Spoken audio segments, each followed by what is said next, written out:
Welcome to your Daily 5 for Tuesday, April 29th, 2025. I've talked more than a few times about what, to me anyway, is a very important thing, and that is getting outside perspectives to not only challenge how I see certain things, but force me to actually justify whether I have a good reason for believing them. And there was an example of this that came up recently. I'm a member of the Club Twit, I guess they would call it an insider program or subscription plan for twit.tv. So as part of that, there are shows that are exclusive to club members. And I took part in one last week. It was their AI user group. And it was hosted by Anthony Nielsen, who is one of the tech wizards who does the behind-the-scenes stuff. And he does a lot of work with generative tools, creating imagery, videos, that type of thing.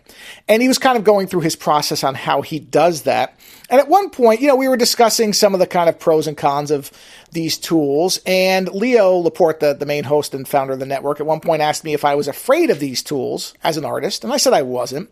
I said my concern is more about the cost and the controls of the tools. And Mr. Nielsen responded to specifically the cost part, saying that he didn't really buy into that argument, or he had a problem with it. I'm not going to do the verbatim. I don't have it actually memorized. But he said his bone to pick with it was that it was no different than if you were running local models on a gaming PC, or if you were playing, say, a high-end game. These are all burning energy. You are using a lot of compute, and that has an environmental and energy impact. And when he said that, I thought, oh, yeah.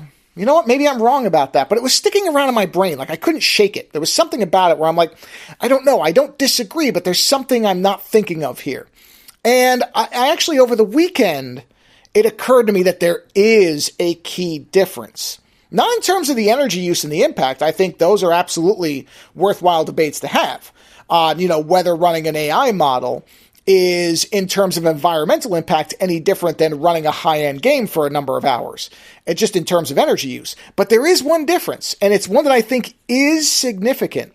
If you run one of these local models on a computer you have in your home, and you run it all night and whatever to generate video, images, whatever it is you want to do with it, or you do one in the cloud, the difference is with the cloud, you're probably paying a monthly subscription. Now, I don't know how expensive they are. I think there's ones that are around $100 or $200, something in there.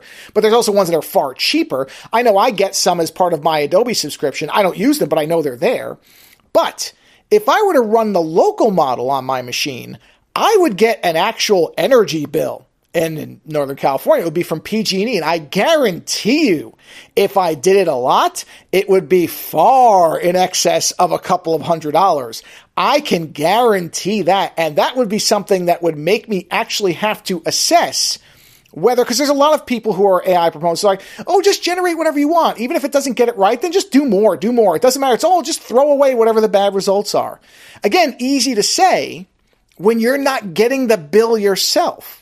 But if I was getting a bill for $1,000 in energy usage, and I knew that a significant majority of that was generating images that I found to be less than actually usable, and I was just regenerating, it would probably change my calculus on how beneficial these tools were and how much I wanted to use them. Whereas when I'm paying somebody else and they bear that energy cost or don't or whatever, it's so much easier to just dismiss that impact.